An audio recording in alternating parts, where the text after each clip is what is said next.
தொலை மாணவர்கள் அனைவருக்கும் வணக்கம். இன்னைக்கு நம்ம police test batch Arivayutham test பேட்ச்ல டெஸ்ட் 2 பார்க்க போறோம்ப்பா. சரியா? Test 2 full and full 6th standard தான். சரியா? 6th ஸ்டாண்டர்ட் அதாவது சயின்ஸ், சோசியல் ரெண்டும் சேர்த்து. சரியாப்பா? சரி, ஓகே. ஃபர்ஸ்ட் கொஸ்டின் பாருங்க. தவறான இணையை கண்டறிக அப்படின்னு சொல்லி கொடுத்திருக்காங்க. ஆப்ஷன் பி தான்ப்பா தவறு. அசோகர் குறித்த வரலாற்று தொகுப்பு நூல். இத சொன்னவர் யாரு அப்படின்னு சொல்லி பாத்தீங்கன்னா சார்லஸ் ஆலன். சரியாப்பா? Charles Allen. அதாவது அசோகர் குறித்த வரலாற்று தொகுப்பு நூலை வெளியிட்டவர் யாரு அப்படின்னா சார்லஸ் ஆலன், வில்லியம் ஜோன்ஸ் கிடையாது. அந்த புக்கு பேர் என்னன்னா the search for India's lost emperor. சரியாப்பா?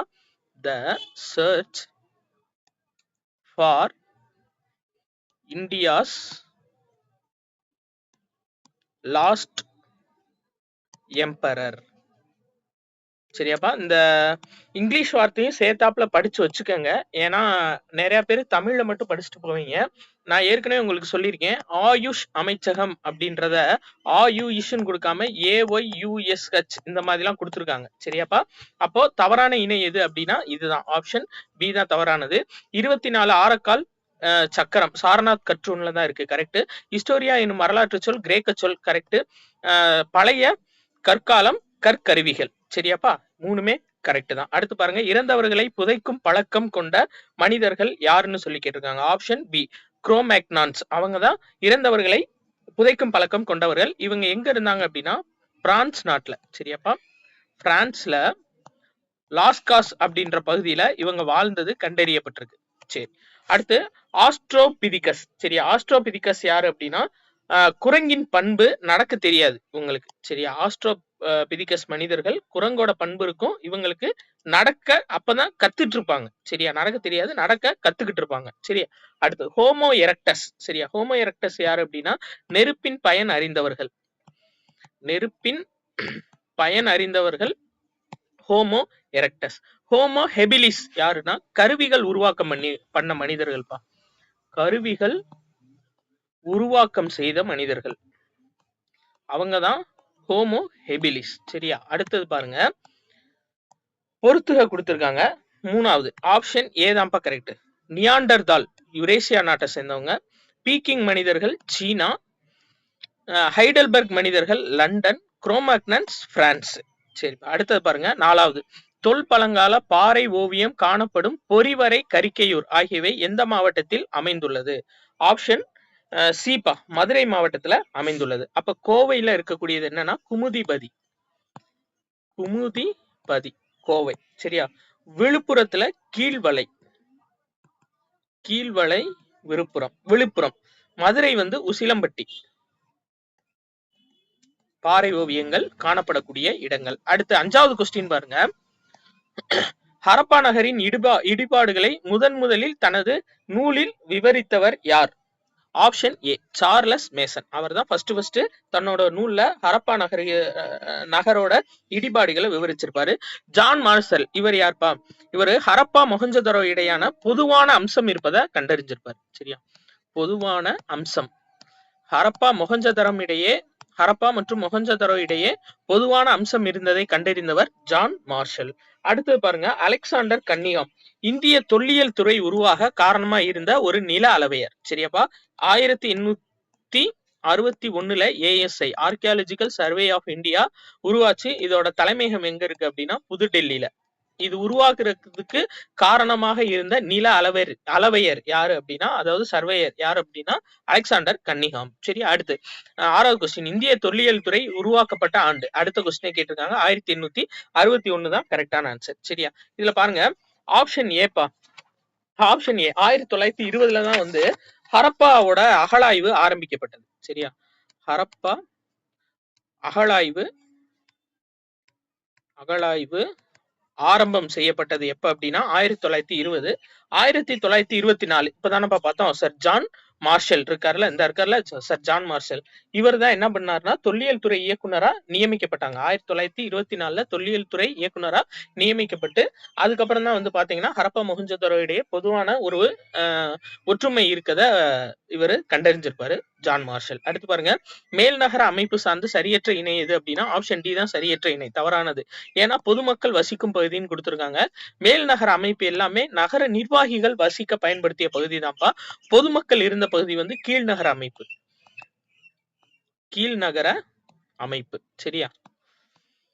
So மேல்நகர அமைப்புல வந்துட்டு பெருங்குளம், தானிய களஞ்சியம் இதெல்லாம் காணப்பட்டிருக்கும். சரி, ரைட். அடுத்து பாருங்க, ஹரப்பா நாகரிகத்தின் தெருக்கள் எந்த வடிவமைப்பை கொண்டுள்ளன அப்படின்னு சொல்லி கேட்டிருக்காங்க. ஆப்ஷன் பி சட்டக வடிவம் அப்படின்றதாப்பா கரெக்ட். இந்த செங்கோண வடிவம் என்ன அப்படின்னா, அதாவது இந்த தெருக்கள் அமைக்கப்பட்ட பகுதி வடக்கு தெற்கா இருக்கும். சரியா? இந்த தெருக்கள் எப்படி அமைக்கப்பட்டிருக்கும்னா வடக்கு தெற்கு கிழக்கு மேற்குன்னு அமைக்கப்பட்டிருக்கும். கிழக்கு மேற்கு, வடக்கு தெற்கு கிழக்கு மேற்கு அப்படின்ற திசைகள்ல அமைக்கப்பட்டிருக்கும். இது ரெண்டும் வெற்ற இடம் வந்து செங்கோணம் வடிவமா இருக்கும். சரியா? அந்த தெருக்கள் வந்து வெற்ற இடம் செங்கோண வடிவமா இருக்கும். ஆனா தெருக்கள் எந்த வடிவமைப்பை கொண்டிருந்தன அப்படின்னா சட்டக வடிவமைப்பை கொண்டிருந்தன. சரி, செவ்வக வடிவம். செவ்வக வடிவம் என்னன்னா பெருங்குளம்பா. பெருங்குளம் செவ்வக வடிவத்துல அமைக்கப்பட்டிருக்கும். இந்த பெருங்குளத்துல வந்து படிக்கட்டு வடக்கு தெற்கா இருக்கும். இது ஓல்டு கொஸ்டின், டிஎன்பிஎஸ்சியோட ஓல்டு கொஸ்டின். சரியாப்பா? என்ன அப்படின்னா அந்த பெருங்குளம் இருக்குல்ல, பெருங்குளம் மொஹஞ்சதாரோல காணப்பட்டிருக்கும். இந்த மொஹஞ்சதாரோல காணப்பட்ட பெருங்குளம் வந்து செவ்வக வடிவம், அதோட படிக்கட்டு வடக்கு தெற்கா இருக்கும். 3 பகுதிகளில் வந்து உடை மாற்றக்கூடிய பகுதிகள் அறைகள் வந்து இருந்திருக்கும். சரி, அடுத்து பாருங்க, ஆற்றங்கரைகள் நாகரிக தொட்டில்கள் என அழைக்கப்பட காரணம் என்னன்னா ஆப்ஷன் டி பெரும்பான்மையான நாகரிகங்கள் ஆற்றின் கரையில் தோன்றியதால். சரியா? அடுத்து பாருங்க, கூற்று ஹரப்பா நாகரிகம் ஒரு நகர நாகரிகம் எனலாம். திட்டமிடப்பட்ட அரசு நகர அமைப்பு, மேம்பட்ட கழிவுநீர் அமைப்பு. கூற்று காரணம் ரெண்டுமே சரிதான்ப்பா. அடுத்து பாருங்க, இது 11வது கொஸ்டின், ரொம்ப ரொம்ப முக்கியமானது. தந்தத்தினால் செய்யப்பட்ட அளவுகள் கண்டுபிடிக்கப்பட்ட இடம் எதுனா லோத்தல். அதே மாதிரி கப்பல் செப்பனிடக்கூடிய பகுதி, கப்பல் கட்டும் பகுதி ரெண்டுமே காணப்படக்கூடிய இடம் எதுனா அதுவும் லோத்தல் தான். சரியா? லோத்தல், டோலவீரா லோத்தல், இது ரெண்டுமே குஜராத். சரியாப்பா?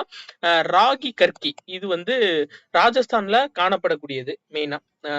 எது அப்படின்னா ராகி கர்கி. இதுல வந்து தானிய களஞ்சியம் காணப்பட்டிருக்கும் ராகி கர்கில. தானிய களஞ்சியம், தானிய களஞ்சியம் இந்த ராகி கர்கில தான் காணப்பட்டிருக்கும். காளிபங்கனும் ராஜஸ்தான் தான்ப்பா. சரியா? இது ராகி கர்கி ராஜஸ்தான் கிடையாது, ஹரியானா. சரியா? குறிச்சுக்கோங்க, ராகி கர்கி ஹரியானாப்பா. ராஜஸ்தான் சொல்லிட்டேன், ராஜஸ்தான் கிடையாது. ராகி கர்கி ஹரியானா, தானிய களஞ்சியம் காணப்படும். காளிபங்கன், சரியா? காளிபங்கன் வந்து ராஜஸ்தான். ராஜஸ்தான். இங்க வந்து உழுத நிலங்கள் கண்டுபிடிக்கப்பட்டிருக்கும். சரியாப்பா? உழுத நிலங்கள் காளிபங்கன்ல கண்டுபிடிக்கப்பட்டிருக்கும். அதான் அதே மாதிரி வேள்விகள் செய்யப்பட்டது. சரியா? வேள்விகள் செய்யப்பட்டதும் இங்க காணப்பட்டிருக்கும். சரியா? Right, okay. அடுத்து 12வது கொஸ்டின் பாருங்கப்பா. இதுக்கு ஆன்சர் வந்து ஆப்ஷன் டி தான் கரெக்ட். என்ன அப்படின்னா மேற்கு, அதாவது ஹரப்பா நாகரிகத்தோட பரப்பளவை பார்த்தீங்க அப்படின்னா மேற்கு பகுதியில பலுசிஸ்தான் மக்ரான் கடற்கரை வரை. அடுத்து கிழக்கு பகுதியில காகர் ஹாரோ நதி பள்ளத்தாக்கு வரை. வடகிழக்கு பகுதி அப்படின்னு எடுத்துக்கிட்டீங்கன்னா ஆப்கானிஸ்தான். தெற்கு பகுதி அப்படின்னா மகாராஷ்டிரா வரை. இதுதான் கரெக்டான ஆன்சர். புக் பேக் மெயினா பாத்துக்கங்கப்பா, ஏன்னா புக் பேக்ல இருந்து தான் பிசிக்கு நம்மளுக்கு கொஸ்டின் வரும். அடுத்து பாருங்க, தவறான இணையை கண்டறிக. ஆப்ஷன் சி தவறு. ஏன்னா முதல் எழுத்து முறை சீனர்கள் கிடையாது, சுமேரியர்களால் உருவாக்கப்பட்டது. பாக்ஸ். சரியப்பா? முதல் எழுத்து முறை சுமேரியர்களால் உருவாக்கப்பட்டது. அப்ப சிந்துவெளி மக்கள் இரும்பு மற்றும் குதிரையின் பயனை அறிந்திருக்கவில்லை. கரெக்ட் தான், ஏன்னா அவங்க வெண்கலத்தை தான் அறிஞ்சிருந்தாங்க. அடுத்து ஆபரணம் செய்ய சிவப்பு நிற மணிக்கற்கள், அதாவது கார்னீலியன். சரியாப்பா? இதுல கேமலியன் இருக்கு, நம்ம அதை சேஞ்ச் பண்ணிடலாம். சரியா? அவங்களுக்கு வரும்போது கொஸ்டின்ல வரும்போது கரெக்டா இருக்கும். சரியாப்பா? Carnelian, carnelian. Okay, right. அடுத்து அவ்வளவுதான்ப்பா. சரியா? முதல் எழுத்து முறை சீனர்கள் கிடையாது, சுமேரியர்கள். அடுத்து பூம்புகார் துறைமுகத்துக்கு கடல் வழியாக இறக்குமதி செய்யப்பட்ட பொருள் எது அப்படின்னா ஆப்ஷன் சி குதிரை. சரியாப்பா? குதிரை தான் கடல் வழியா மெயினா இறக்குமதியான பொருள். சரியா? உணவு பொருள் அப்படின்னா ஈழம். சரியாப்பா? உணவுப் பொருள்ன்றது ஈழம். அப்ப ஈழமும் வந்து கடல் வழியா தானே சார் உணவுப் பொருள் வந்திருக்கு அப்படின்னா, அதாவது வெகு தூரத்துல இருந்து குதிரைகளை ஏற்றி வந்து கடற்கரை வழியா இது குடுத்திருக்காங்க. சோ குதிரைகள் தான் நம்மளுக்கு மெயின்பா. கடற்கரை வழியா வந்தது. சரியா? மிளகு. மிளகு வந்து தரைவழி மிளகு. தங்கம் வந்து வடபகுதியில இருந்து கிடைச்சுச்சு. சரியாப்பா? வடபகுதியில இருந்து கிடைக்கப்பட்டது தங்கம். சரியாப்பா? இப்ப மெயினா இறக்குமதி செய்யப்பட்ட பொருள் கடல் வழியாக எது அப்படின்னா குதிரை தான். சரி. அடுத்து நாகரிகங்களில் சிறந்தது காஞ்சி என திருநாவுக்கரசு கூறுகிறார். கல்வியில் கரையில்லாத காஞ்சி என காளிதாசர் கூறுகிறார்னு சொல்லி கொடுத்திருக்காங்க. கூற்று 1, 2 ரெண்டுமே தவறுதான். Option A. ஏன்னா நகரங்களில் சிறந்தது காஞ்சின்னு கூறுனது காளிதாசர். கல்வியில் கரையில்லாத காஞ்சின்னு சொன்னது நாவுக்கரசு. சரியாப்பா? இது உங்களுக்கு குழப்பிட்டே இருந்துச்சுன்னா இந்த இதை ஞாபகம் வச்சுக்கோங்க. அதாவது எப்பயுமே நாக்குல கரை இருக்கக்கூடாதுன்னு ஞாபகம் வச்சுக்கோங்கப்பா. அப்ப கல்வியில் கரை இல்லாத காஞ்சின்னா திருநாவுக்கரசர். நாவுன்னு வருதுலப்பா. அப்ப நாக்குல கரை இருக்கக்கூடாது. அப்ப இதுல கூற்று 1, 2 தவறு. ஏன்னா அப்படியே மாத்தி கொடுத்திருக்காங்க. அடுத்து 16வது கொஸ்டின் பாருங்க. தனது பெயரில் நாணயங்களை வெளியிட்ட சேர அரசர் யார்? Option d Cheral Irumporai. சரியாப்பா? இது ஏற்கனவே ஷார்ட்கட் சொல்லியிருக்கேன். என்னன்னா இரும்பு நாணயங்கள் வெளியிட்டாரு அப்படின்ற மாதிரி ஞாபகம் வச்சுக்கோங்க. சரியாப்பா? சேரல் இரும்புரை தான் நாணயங்கள் வெளியிட்டவர். ஆப்ஷன் ஏ பாருங்க. சேரன் செங்குட்டுவன். சரியா? சேரன் செங்குட்டுவன் வந்து பத்தினி தெய்வ வழிபாட அறிமுகப்படுத்தியவர்ப்பா. பத்தினி தெய்வ வழிபாடு அதை அறிமுகம் செஞ்சவர் யாரு அப்படின்னா சேரன் செங்குட்டுவன். முதுகுடுமி பெருவெழுதி வேத வேள்விகளை நடத்தினவர்.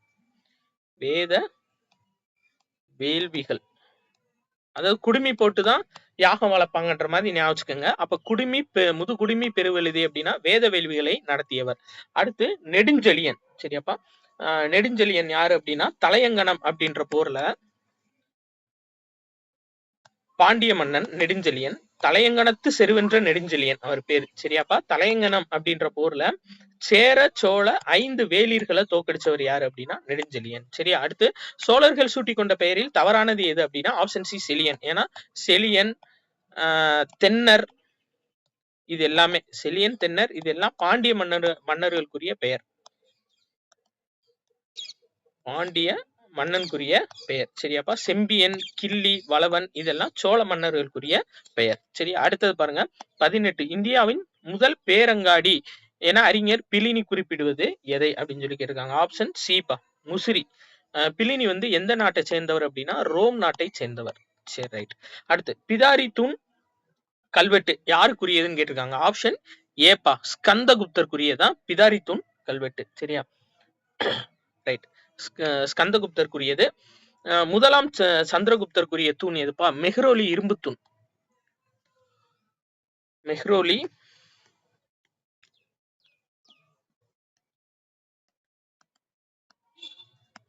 இரும்பு தூண் எதுனா முதலாம் சந்திரகுப்தர்.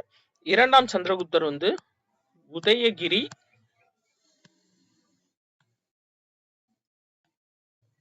குகை கல்வெட்டு. சமுத்திரகுப்தர் அலகாபாத் தூண் கல்வெட்டு. சரி. அடுத்து பாகியான் யாருடைய அவைக்கு வருகை தந்தார் அப்படின்னா இரண்டாம் சந்திரகுப்தர் அவைக்கு வருகை தந்திருப்பாரு. இதுல மெயினா பார்க்க வேண்டியது என்ன அப்படின்னா அதாவது விக்ரமாதித்தர் என்று அழைக்கப்பட்ட அரசர் யாரு அப்படின்னா அவரும் இரண்டாம் சந்திரகுப்தர் தான். இது ரொம்ப முக்கியமானதுப்பா. சரியா? விக்ரமாதித்தர் அப்படின்னு அழைக்கப்பட்டவர் இரண்டாம் சந்திரகுப்தர் தான். அதே மாதிரி நவரத்தினங்கள் இவரோட அவையில தான் இருந்திருப்பாங்க. சரியா? சந்திரகுப்தர் அவையில தான் நவரத்தினங்கள் இருந்திருப்பாங்க. அடுத்து 21 பாருங்க. பொறுத்து கொடுத்திருக்காங்க. ஆப்ஷன் சிப்பா. அதாவது சேத்ரா அப்படின்றது வேளாண்மைக்கு உகந்த நிலம். அப்ரஹதா அப்படின்றது வனம் அல்லது காட்டு நிலங்கள். இது உங்களுக்கு ஷார்ட்கட்டா ஷார்ட்ஸ்ல கொடுத்திருக்கேன், பாத்துக்கோங்கப்பா. வஸ்தி அப்படின்றது குடியிருப்பதற்கு உகந்த நிலம். கபதசரகா அப்படின்றது மேய்ச்சல் நிலம். சரியாப்பா? அதாவது சேத்துல உழவர்கள் கால் வச்சாதான் நம்ம சோத்துல கை வைக்க முடியும்னு சொல்லுவாங்களப்பா. அப்ப சேத்ரான்றது வேளாண்மை. அப்ரஹதா வனம் அல்லது காட்டு நிலம். அப்புறமேட்டுக்கு காட்டுக்குள்ள போய் நம்ம மாடு மேய்ச்சிக்கலாம் அந்த மாதிரி சொல்லிக்கிறது. சரியாப்பா?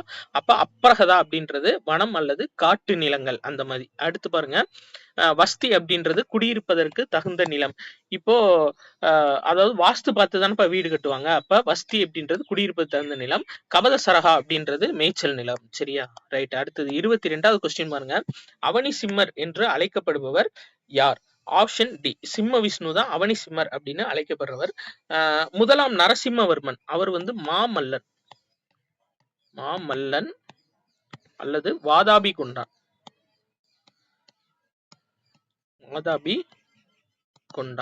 அவர் இப்படி அழைக்கப்படக்கூடியவர் யாரு? அதாவது மாமல்லன் வாதாபி கொண்டான் அழைக்கப்படக்கூடியவர் முதலாம் நரசிம்மவர்மர். அவனி சிம்மர் அப்படின்றவர் சிம்ம விஷ்ணு. சரியா? ரைட். ஓகேப்பா. அடுத்து பாருங்க முதலாம் மகேந்திரவர்மன். சரி, ரைட். ஓகே. முதலாம் மகேந்திரவர்மன் இவரை எப்படி அழைப்பாங்க அப்படின்னா சங்கீரண ஜதி குணபாரன் மத்தவிலாசன்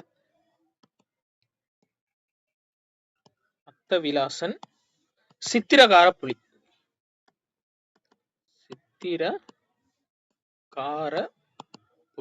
சரியாப்பா? இதெல்லாம் முதலாம் மகேந்திரவர்மன். அடுத்து 23வது கொஸ்டின். அதாவது இரண்டாம் நரசிம்மவர்மனோட பையன் தான் சிம்ம விஷ்ணு. அதையும் நீங்க ஞாபகம் வச்சுக்கோங்க. அடுத்து 23வது கொஸ்டின். தவறான இணையை கண்டறிக. ஆப்ஷன் டி தான்ப்பா தவறு. எவா என்னும் வரி 1/6 என கணக்கிடப்பட்டு அரசர்களுக்கு செலுத்தப்பட்டதுன்னு சொல்லியிருக்காங்களா? அது எவா கிடையாதுப்பா, பாலி அந்த வரி பேரு. சரியா? பாலி அப்படின்ற வரி தான் 1/6 அப்படின்னு கணக்கிடப்பட்டு அரசர்களுக்கு செலுத்தப்பட்டது. அப்ப எவா அப்படின்னா என்னப்பா? பார்லி பாது. பார்லி உணவு பொருள். சரியா? அதாவது குப்தர்கள் காலத்துல இருந்த மெயினான உணவு பொருள் எவா அப்படின்னு சொல்லப்படுவாங்க. அந்த எவா அப்படின்றது என்ன அப்படின்னா பார்லி. சரியா? பார்லியத்தான் எவான்னு சொல்லியிருக்காங்க. அடுத்து அரிசி நிரப்பப்பட்ட மட்பாண்டங்கள் கதிர் அறுக்கும் அறிவால் கிடைக்கப்பட்ட இடம் எது அப்படின்னா ஆப்ஷன் பி பொருந்தல். ஓகேப்பா. ரொம்ப முக்கியமானது. ஏன்னா அரிசி நிரப்பப்பட்ட பானை பொருந்தல்ல தான் கிடைச்சிருக்கும். திண்டுக்கல் மாவட்டம் பொருந்தல் அப்படின்றது. சரியா? திண்டுக்கல் மாவட்டம்.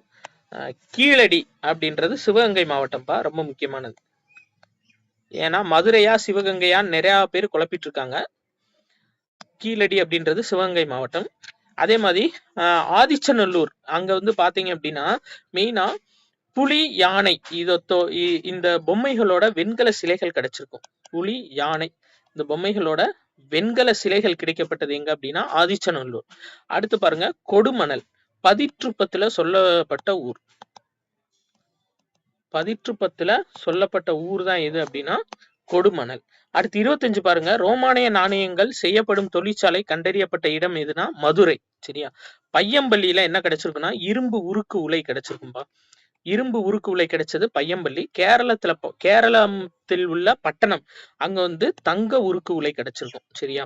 இது ரெண்டு முக்கியமானது, ஞாபகம் வச்சுக்கோங்க. ரைட். ஓகே. 3வது பௌத்த மாநாடு நடைபெற்ற இடம் எது அப்படின்னா பாடாலிபுத்திரம். 1 ராஜகிரகம், 2வது வைசாலி, 3வது பாடாலிபுத்திரம், 4 காஷ்மீர். சரியா? அதாவது இதுக்கு ஷார்ட்கட் ராஜாவை பாடிய காஷ்மீர். சரியாப்பா? ராஜாவை பாடிய காஷ்மீர். அதுதான் 1 ராஜகிரகம், 2 வைசாலி, 3 பாடாலிபுத்திரம், 4 காஷ்மீர். அடுத்து 27வது கொஸ்டின் பாருங்க. 4 மகாஜனபதங்களில் பேரரசாக உருவானது எது? ஆப்ஷன் டி மகதம் தான்ப்பா பேரரசா உருவாச்சு. சரியா? பிரைட்னஸ் ஃபுல்லா தான் இருக்கு. ரைட். ஓகே. மகதம் தான் என்னாச்சு அப்படின்னா பேரரசா உருவாயிருக்கு 4 மகாஜனபதங்கள்ல. சரியா? கோசலம் எந்த பகுதியில இருந்திருக்கு அப்படின்னா கிழக்கு உத்தரப்பிரதேசம்.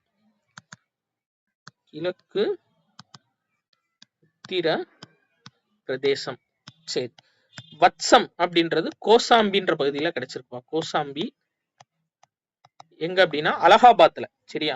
அடுத்து அவந்தி உஜ்ஜயினி பகுதி. அடுத்து வடமேற்கு பகுதியில் காணப்படும் அசோகரின் எழுத்து முறை எது? Option a Kharosthi. வடமேற்கு பகுதியில காணப்படும் அசோகரோட எழுத்து முறை. சரியா? பிராமி எழுத்து முறை எங்க காணப்படுதுன்னா சாஞ்சில காணப்படுது. கிரேக்கம் மற்றும் அராமிக் எழுத்து முறை காந்தகார் பகுதியில காணப்படுது. அடுத்து செல்யூக்கஸ் நிகேட்டரின் தூதுவர் மெகஸ்தனிஸ். சரியாப்பா? Direct question. அடுத்து பாருங்க, இது புக் பேக். சரியா? ஆப்ஷன் ஏப்பா, கணா அப்படின்றது மக்கள். மெகஸ்தனிஸ் எழுதின நூல் இண்டிகா, சாணக்கியா அர்த்த சாஸ்திரம், தர்ம யாத்திரை, மத சுற்றுப்பயணம். அடுத்து 31 பாருங்க, மகர ரேகை ரேகையில் சூரிய கதிர்கள் செங்குத்தாக விழுகும் நாள் எது அப்படின்னு சொல்லி கேட்கிறேன். ஆப்ஷன் டிப்பா. சரியா, டிசம்பர் 20 சாரி ஒரு நிமிஷம்ங்க. அதாவது மகர ரேகையில் சூரிய கதிர் கரெக்ட் தான். அதாவது பூமி இருக்கு அப்படின்னா ஃபர்ஸ்ட் கடக ரேகை, பூமத்திய ரேகை, மகர ரேகை. அப்போ அந்த நம்ம இந்தியா எங்க அமைஞ்சிருக்கு அப்படின்னா இந்த கடக ரேகைக்கும் பூமத்திய ரேகைக்கும் இடையில தான் நம்ம இந்தியா அமைஞ்சிருக்கு. அப்ப இந்த டிசம்பர் மாசம் வந்து நம்மளுக்கு குளிர்காலம். அப்போ சூரியனோட செங்குத்து கதிர்கள் மகர ரேகையில விழுகும். சரியாப்பா, சாய்வு கதிர்கள் தான் இந்தியாவுக்கு விழுகும். அதனால அதாவது நம்மளுக்கு வெயில் கம்மியா இருக்கும். இது வந்து குளிர்காலம். சரியா, அப்ப மகர ரேகையில் சூரிய கதிர்கள் விழும் நாள் எது அப்படின்னா டிசம்பர் 22. எந்த கோள் தண்ணீரில் மிதக்க இயலும்னு சொல்லி கேட்டிருக்காங்க. ஆப்ஷன் பி, சனிக்கோள்பா. சரியா, அதே மாதிரி வியாழன் வந்து இருக்கிறதுலே மிக பெரிய கோள் சூரிய குடும்பத்துல. அதே மாதிரி வேகமாக சுழலக்கூடியதும் வியாழன் தான். சரியா, யுரேனஸ் இப்போ இது 3க்குரிய முக்கியமான இது இருக்குப்பா, சேட்டிலைட் இருக்கு. இது 3க்குரிய முக்கியமான துணைக்கோள்கள் இருக்கு. என்னன்னா டைட்டன். டைட்டான் அப்படின்றது சனிக்கோள்குரிய துணைக்கோள். டைட்டானியான்றது யுரேனஸ் கோள்குரியது. ட்ரைட்டன்றது நெப்டியூன் குறியது. சரியாப்பா,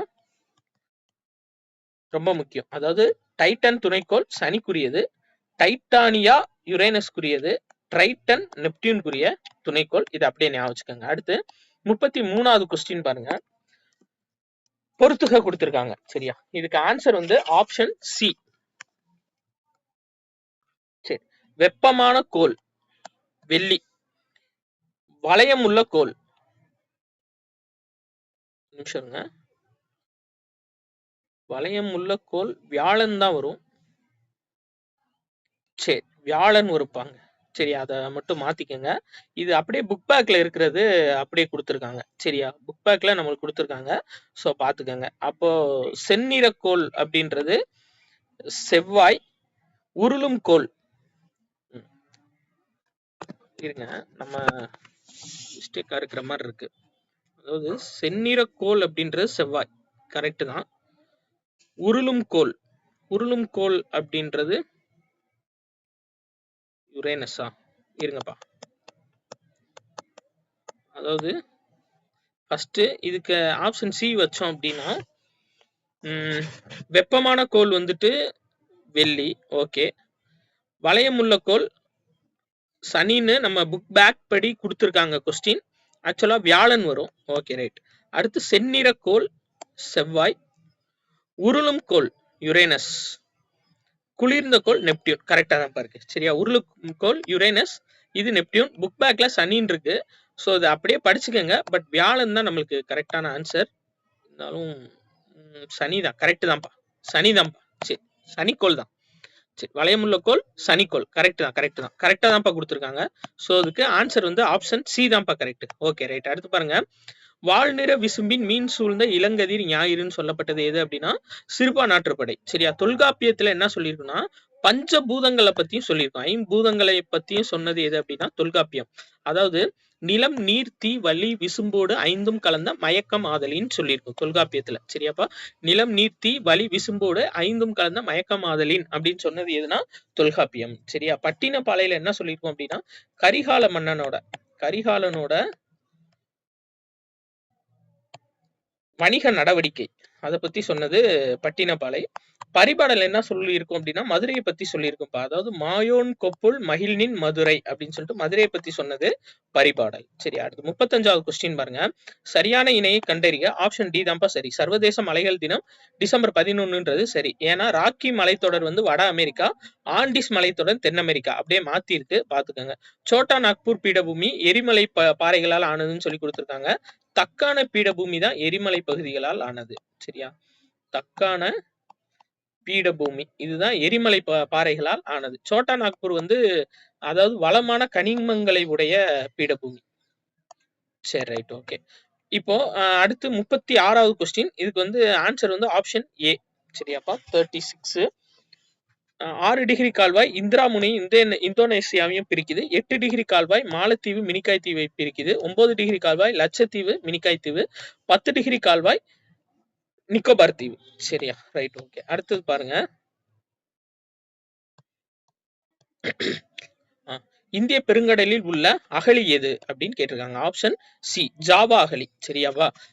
மரியானா அகழி வந்து பசிபிக் பகுதி, பசிபிக் பகுதியில காணப்படுறது மரியானா அகழி.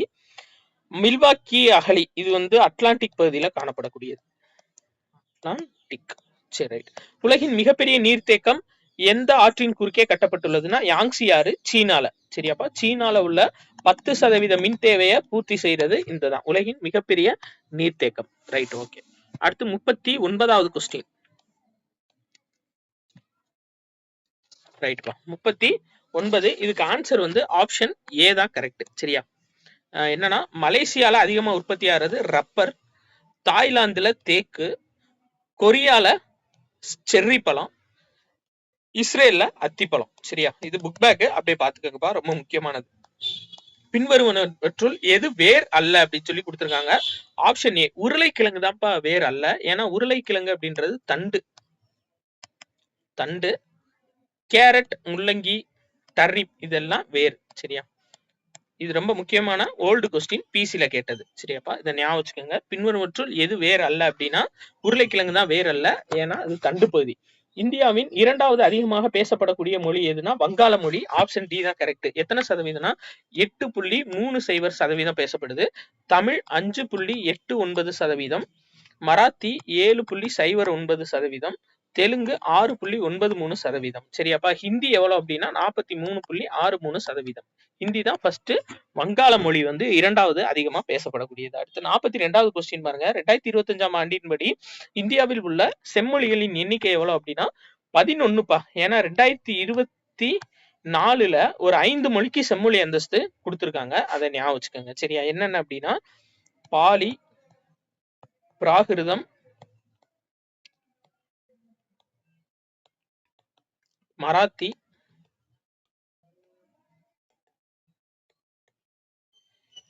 வங்காளம், அசாமி.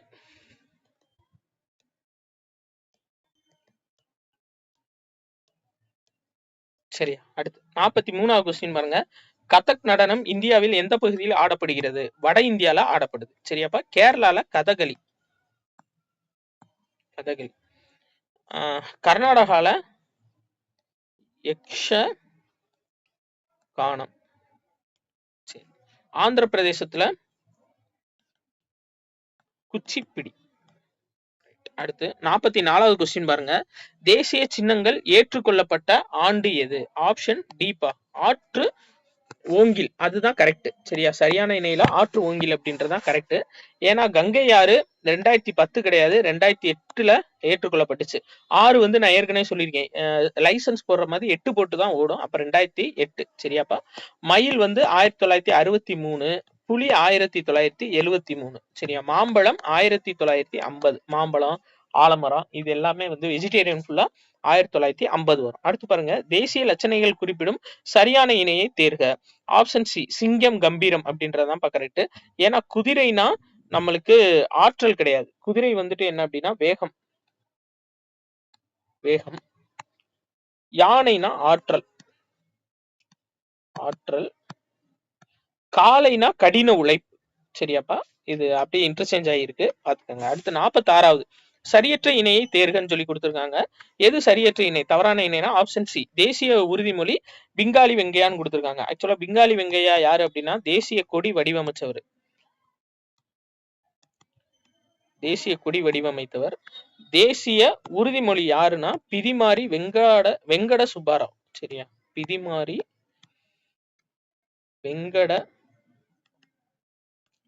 சுப்பாராவ். சரி. அடுத்து பாருங்க. எண்ணிக்கை. அரசமைப்பு நிர்ணய சபை பெண் உறுப்பினர்கள், அரசமைப்பு சட்ட வரைவுக்குழு உறுப்பினர்கள் எவ்வளவுனா 15/7பா. சரியா? 15 பெண் உறுப்பினர்கள், வரைவுக்குழு உறுப்பினர்கள் 7 பேர். ரைட்.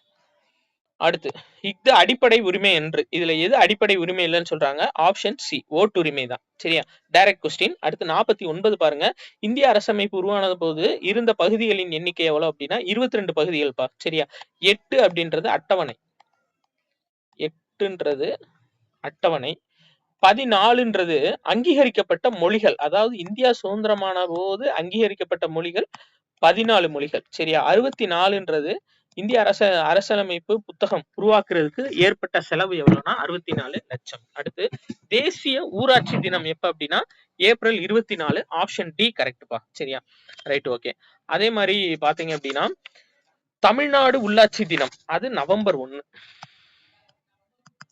நவம்பர் 1 தமிழ்நாடு உள்ளாட்சி தினம். அதை ஞாபகம் வச்சுக்கோங்க. புதுசா வந்து மார்ச் 22, நவம்பர் 1 இது ரெண்டுலயும் கிராம சபை கூட்டம் நடக்குது. நம்மளுக்கு 4 நாள் தெரியும். சுதந்திர தினம், குடியரசு தினம், தொழிலாளர் தினம், மே தினம், இது எல்லாம் சேர்த்து. சரியா? சுதந்திர தினம், குடியரசு தினம், தொழிலாளர் தினம், மொத்தம் 4 நாட்கள் வரும்பா. சரியா? அந்த 4 நாட்கள் தான் இந்தியா ஃபுல்லா நடக்கும். ஆனா தமிழ்நாட்டுல கூடுதலா 2 இடங்கள் வந்து நடக்குது. Gandhi Jayanti correct, October 2. அது போக கூடுதலா ஒரு 2 நாட்கள் எதுனா நவம்பர் 1, மார்ச் 22. நவம்பர் 1 தமிழ்நாடு உள்ளாட்சி தினம், மார்ச் 22 வந்து உலக தண்ணீர் தினம். இது 2 அன்னைக்கும் கிராம சபை கூட்டங்கள் கூடுதலா நடக்குது. அடுத்து 51வது கொஸ்டின் பாருங்க. மாநகராட்சியின் தலைவர் யார் அப்படின்னா ஆப்ஷன் ஏ, மேயர். அவர் தான் மாநகராட்சியோட தலைவர். அடுத்து 52வது கொஸ்டின் பாருங்க. ஆப்ஷன் ஏப்பா, கிராம சபை அப்படின்றது நிரந்தர அமைப்பு, ஊராட்சி ஒன்றியம் செயல் அலுவலர், பேரூராட்சி வட்டார வளர்ச்சி அலுவலர், உள்ளாட்சி தேர்தல் மாநில தேர்தல் ஆணையம். அடுத்து பாருங்க. பின்வருவனவற்றுள் எது வைட்டமின் சி குறைபாட்டை போக்குகிறது அப்படின்னா நெல்லி. வைட்டமின் சி குறைபாட்டால வரக்கூடிய நோய் வந்து ஸ்கர்வி. சரியாப்பா? அதை போக்கக்கூடியது எது அப்படின்னா நெல்லி தான். சரியா? அதாவது இந்த புளிப்பு சார்ந்ததுலாம் விட்டமின் சி அதிகமா இருக்கும்பா. Right, okay. தவறான இணையை கண்டறிகன்னு சொல்லி கொடுத்துருக்காங்க. ஆப்ஷன் பி தான்ப்பா தவறு. ஏன் அப்படின்னா 1 கிலோகிராம் கணக்கிடும் உலோக கலவை கம்பி எடைகள் மற்றும் அளவீடு நிறுவனத்தால் பிளாட்டினம் மற்றும் தாமிரம் சொல்லி கொடுத்துருக்காங்க. தாமிரம் கிடையாது, இரிடியம் கொண்டு செய்யப்பட்டது. அப்ப இதுதான் தவறு. 55 பாருங்கப்பா. ஆப்ஷன் சி தான்ப்பா correct. Kilometre, metre, centimetre, millimetre இந்த வரிசை தான் சரி. இது டைரக்ட் கொஸ்டின். அடுத்து பாருங்க. 56வது கொஸ்டின் பா. சரி, 56 என்ன கொடுத்திருக்காங்க? குறிப்பிட்ட வடிவம் கிடையாது, சிறிதளவு அழுத்தத்திற்கு உள்ளாவது, துகள்களுக்கு இடையே இடைவெளி அதிகம், துகள்கள் எளிதில் நகரும். இது என்னன்னா திரவம். சரியா? திரவம் தான் கரெக்டான ஆன்சர். திண்மம் அப்படின்னா குறிப்பிட்ட வடிவம் உடையது, அதிக அழுத்தத்திற்கு உள்ளாவது திண்மம், துகள்களுக்கிடையே இடைவெளி குறைவு, துகள்கள் எளிதில் நகராது திண்மம். அதாவது திண்மம் அப்படின்றது நம்மளுக்கு தெரியும், இப்படி அந்த துகள்கள் ஃபுல்லா இறுக்கி அடுக்கப்பட்டிருக்கும். திரவத்துல கொஞ்சம் தள்ளி தள்ளி இருக்கும், ஆனா வாயுல சுத்தமா தள்ளி தள்ளி இருக்கும். சரியாப்பா? இதுவே வாயுக்கு எடுத்துக்கிட்டீங்க அப்படின்னா அதுக்கும் குறிப்பிட்ட வடிவம் கிடையாதுதான். சரியா? மிக அதிக அளவு அழுத்தத்திற்கு உள்ளாவது. சரியா? ஈஸியா அப்படி பிரஸ் பண்ணிடலாம். சரியாப்பா? இப்ப 2க்கு நடுவுல ஏர் இருக்கு அப்படின்னா ஈஸியா பிரஸ் பண்ணிடலாம். சரியா? அதான் மிக குறைந்த அழுத்தத்திற்கு உள்ளாவது, துகள்களுக்கு இடையே உள்ள இடைவெளி மிக அதிகம். சரியா? அதே மாதிரி துகள்கள் எளிதில் நகரும்ன்றதை விட அங்கும் இங்குமாக இருக்கும். சரி, ரைட், ஓகே. 57 பாருங்க. மிகச்சிறிய அளவிலான கரையாத திடப்பொருட்கள். இந்த ஒரு நிமிஷம்.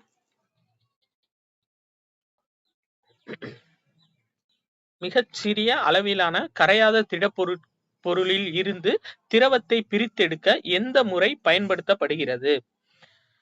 Right, okay. இதுக்கு ஆன்சர் வந்து ஆப்ஷன் பி பா, கடைதல். சரியா? சலித்தல் அப்படின்றது வெவ்வேறு அளவுடைய திடப்பொருட்கள்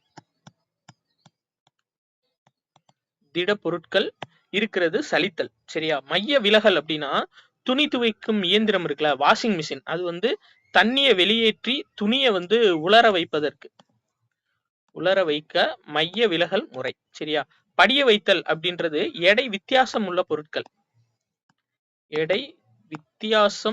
பொருட்கள் படிய வைத்தல் படி செயல்படுத்தப்படுகிறது. அடுத்து 58வது கொஸ்டின் பாருங்கப்பா. எந்த வகையான கலவையினை வடிகட்டுதல் முறையில் பிரித்தெடுக்கலாம். ஆப்ஷன் பி திடப்பொருள் நீர்மம். சரியா, இதான் வடிகட்டுதல். அதாவது திடப்பொருள்னா இப்ப டீ தூள் இருக்குல்லப்பா, டீ தூள்ல இருந்து அந்த டீயை பிரிச்சு எடுக்கணும் அப்படின்னா திடப்பொருள் நீர்மம். அது என்ன, வடிகட்டியை பயன்படுத்துறோம்ல, வடிகட்டுதல். அடுத்து தாமரையின் எந்த பகுதியில் உள்ள காற்று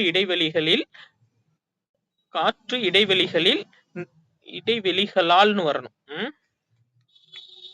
தாமரையின் எந்த பகுதியில் உள்ள காற்று இடைவெளிகளால் எப்படி ஒண்ணும் இடைவெளிகளால் தான்ப்பா வரணும். சரியா, கரெக்ட். அதை சேஞ்ச் பண்ணிடலாம். இடைவெளிகளால் நீரில் மிதக்க உதவுகின்றன அப்படின்னா இலை காம்பு. சரியா, இலை கிடையாதுப்பா, இலை காம்பு பகுதியில உள்ள அந்த காற்று இடைவெளிகளால் தான் நம்மளுக்கு நீர்ல மிதக்குது. எதுனா தாமரை. சரி, 60வது கொஸ்டின் பாருங்க. இலைத்துளையின் முக்கிய வேலை என்னன்னா நீராவி போக்குப்பா. இது ரொம்ப ரொம்ப முக்கியமானது. சரியா, இலைத்துளையோட முக்கிய வேலை நீராவி போக்கு. ஒளிச்சேர்க்கை இலை, உறிஞ்சுதல் வேறு, நீரை கடத்துதல் சைலம், அதாவது தண்டு பகுதி. சரியா, அடுத்து கசை இலை மூலம் இடப்பயிற்சி செய்யும் ஒரு செல் உயிரி எது அப்படின்னு சொல்லி கேட்டிருக்காங்க. இதுக்கு ஆன்சர் ஆப்ஷன், அதாவது 61 யூக்ளினாப்பா. கசை இலை மூலம் அப்படின்னா யூக்ளினா. சரியா, இதுவே பாருங்க, அமீபா போலி கால்கள் மூலியமா இடப்பெயர்ச்சி செய்யறது. பாரமீசியம் குறு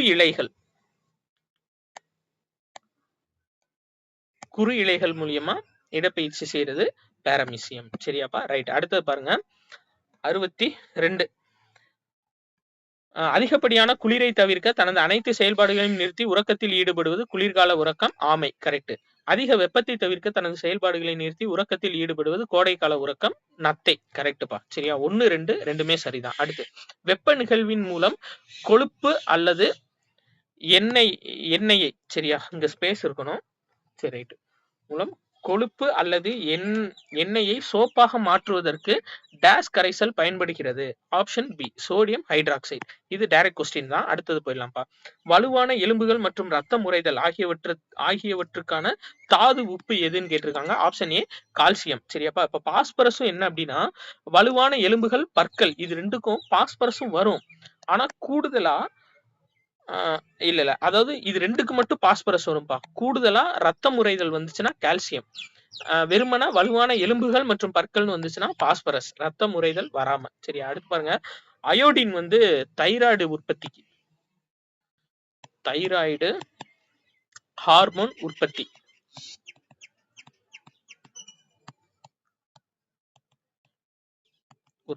சரியா, அடுத்து பாருங்க. ஆப்ஷன் டி இரும்பு சத்து எதுக்கு அப்படின்னா ரத்த சோகை குறைபாட்டை தடுப்பதற்கு கொண்டது என்ன அப்படின்னா இரும்பு சத்து தான் ரொம்ப முக்கியமானது. அடுத்து ஸ்கர்வி நோய் எந்த வைட்டமின் குறைபாட்டால் ஏற்படுகிறது. ஆப்ஷன் சி வைட்டமின் சிப்பா. சி தான் ஆப்ஷன் டி வைட்டமின் சி தான் ஸ்கர்வி குறைபாட்டை ஏற்படுத்தக்கூடியது. ஸோ அப்ப வைட்டமின் ஏ மாலைக்கண் நோய், வைட்டமின் ஏ குறைபாட்டால் ஏற்படுவது மாலை கண்ணு. Vitamin B beriberi, vitamin D rickets vitamin D. அடுத்து பாருங்க. ஆஸ்டியம் மலேசியா எந்த தாது உப்பின் குறைபாட்டால் ஏற்படுகிறது அப்படின்னா ஆப்ஷன் பி பாஸ்பரஸ் குறைபாட்டால் ஏற்படுறது என்ன அப்படின்னா ஆஸ்டியோ மலேசியா. ரொம்ப முக்கியமானதுப்பா. சரியா, கால்சியம் ரிக்கெட்ஸ், கால்சியம் குறைபாட்டால் ஏற்படுவது ரிக்கெட்ஸ். அயோடின் குறைபாட்டால் ஏற்படக்கூடியது கிரிட்டினிசம், குழந்தைகளுக்கு ஏற்படக்கூடியது மெயினா. சரியாப்பா, கிரிட்டினிசம். இரும்பு சத்து குறைபாட்டால் ஏற்படுறது ரத்த சோகை, நம்மளுக்கு தெரியும். சரியா, ரத்த சோகை. ரைட்டுப்பா. அடுத்து பாருங்க. வெப்பநிலையின் எஸ்ஐ அலகு என்ன அப்படின்னு சொல்லி கேட்டிருக்காங்க. Option B kelvin. ரொம்ப முக்கியமானதுப்பா. வெப்பநிலையோட எஸ்ஐ அலகு கெல்வின். இதுவே வெப்பத்தோட எஸ்ஐ அலகு ஜூல். சரியா, இதுவே வெப்ப ஆற்றலோட எஸ்ஐ அலகு, வெப்ப ஆற்றலோட எஸ்ஐ அலகு கலோரி, விசையோட அலகு நியூட்டன். சரியா, இப்ப நம்ம மெயினா பார்க்க வேண்டியது வெப்பநிலை அப்படின்னா கெல்வின், வெப்பம்னா ஜூலு, வெப்ப ஆற்றல்னா கலோரி. சரியா, அடுத்து 68வது பாருங்க. கடலூர் மாவட்டம் நெய்வேலி, திருவள்ளூர் மாவட்டம் எண்ணூர் ஆகிய பகுதிகளில் காணப்படுவது எது? அனல் மின் நிலையம். சரியாப்பா? அதாவது நிலக்கரி இத எரிச்சு அது மூலியமா கரண்ட்டை தயாரிக்கிறதா அனல் மின் நிலையம். சரியா? நீர்மின் நிலையம் எங்க காணப்படும்னா எங்கெங்கெல்லாம் டேம் இருக்கோ அங்க ஃபுல்லா காணப்படும்பா. எக்ஸாம்பிள் மேட்டூர், பவானி இதெல்லாம் நீர்மின் நிலையம். அணுமின் நிலையம் வந்து நம்மளுக்கு கல்பாக்கம், கூடங்குளம். கல்பாக்கம், கூடங்குளம். சரியா? காற்றாலைகள் வந்து ஆரல்வாய் மொழி. ஆரல்வாய் மொழி.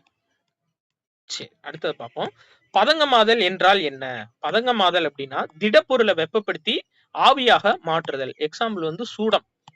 சரியாப்பா? திடப்பொருளை அப்படியே ஆவியா மாற்றுறது தான் பதங்கமாதல். ஆப்ஷன் ஏ பாருங்க, நீரை குளிர்வித்து பனிக்கட்டியாக மாற்றுதல், உறைதல். உறைதல். நீராவியை குளிர்வித்து நீராக மாற்றுதல், ஆவி சுருங்குதல்.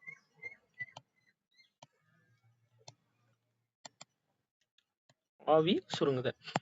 திரவ பொருளை வெப்பப்படுத்தி ஆவியாக மாற்றுதல், ஆவியாதல். சரியா? அடுத்து தாவரங்களில் வாயு பரிமாற்றம் நடைபெறும் இடம் எது அப்படின்னா ஆப்ஷன் ஏ இலைத்துளை. சரியாப்பா? ரைட். வாயு பரிமாற்றம் நடைபெறது மெயினா எது மூலியமான இலைத்துளை தான். அதாவது இப்போ ஒரு இலை இருக்கு அப்படின்னா இந்த இலையில வந்து நிறைய இலை துளைகள் இருக்கும். இந்த நீர் இருக்குல்லப்பா, இந்த நீரை வந்து இதுலதான் ஆவியாகும்.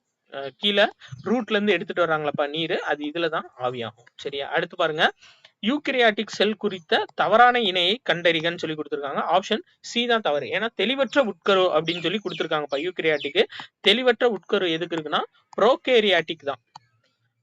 ப்ரோகேரியாட்டிக் அதுலதான் தெளிவற்ற உட்கரு இருக்கும். சரியா?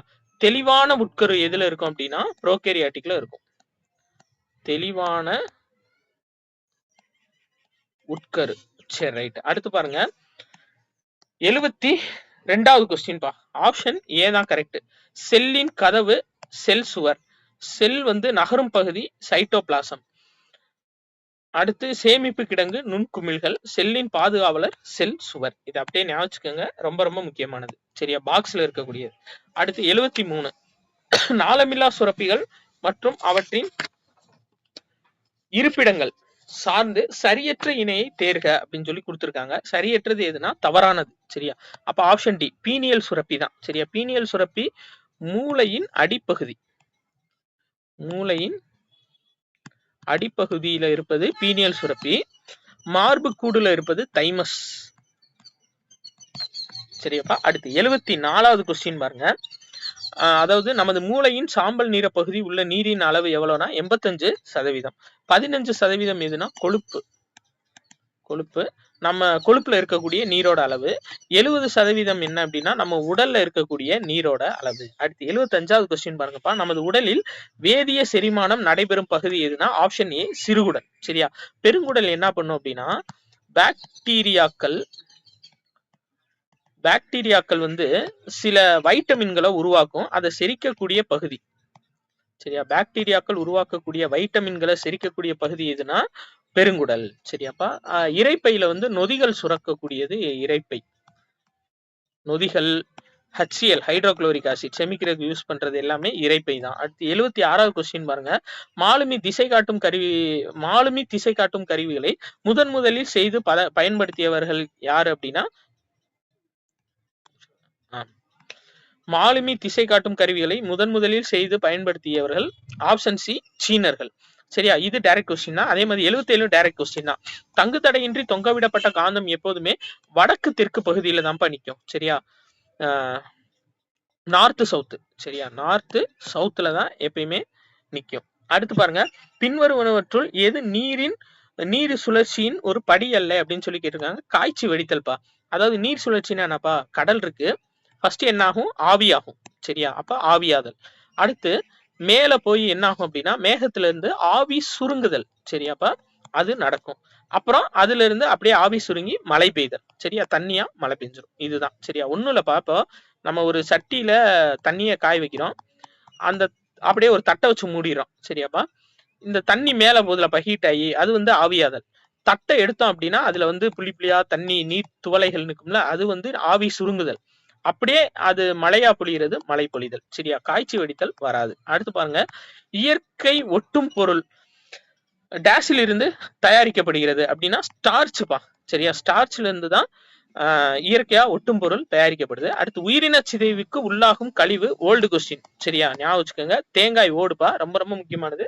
பிசில கேட்ட ஓல்டு கொஸ்டின். உயிரின சிதைவுக்கு உள்ளாகும் கழிவு எதுனா தேங்காய் ஓடு. இது புக் பேக்ல இருக்கக்கூடியது. சரிங்களா? சோ பயம் என்பது பலவீனத்தின் வெளிப்பாடு, கோழைத்தனத்தின் தோழன், உறுதியின் எதிரி. சரியா? படிக்கும் போது நம்பிக்கையோட படிங்கப்பா, பயந்துகிட்டே படிக்க கூடாது. சோ தைரியமா இருங்க, உறுதியா படிங்க, நல்லா படிங்க, நல்லா படிங்க. உழைச்சோம் அப்படின்னா அது நம்மளுக்கு என்னைக்குமே வந்து கைவிட்டது கிடையாது. உழைப்பு கைவிட்டதே கிடையாதுப்பா நம்மளுக்கு. சரியா? பணம் காசு கூட சில நேரம் கைவிட்டிருக்கு. நம்மளோட உழைப்பு என்னைக்குமே நம்மள கைவிட்டது கிடையாது. அடிச்சு சொல்லுவேன், 100% நம்மளுக்கு வெற்றி தான். உழைக்க மட்டும் செய்யுங்க, டைம் எடுத்து படிங்க, நல்லபடியா படிங்க. ஸோ அடுத்த டெஸ்ட் நல்ல விதமா எழுதுங்கப்பா. எல்லாருக்கும் எக்ஸாம் நல்லபடியா எழுத வாழ்த்துக்கள்ப்பா. நன்றி.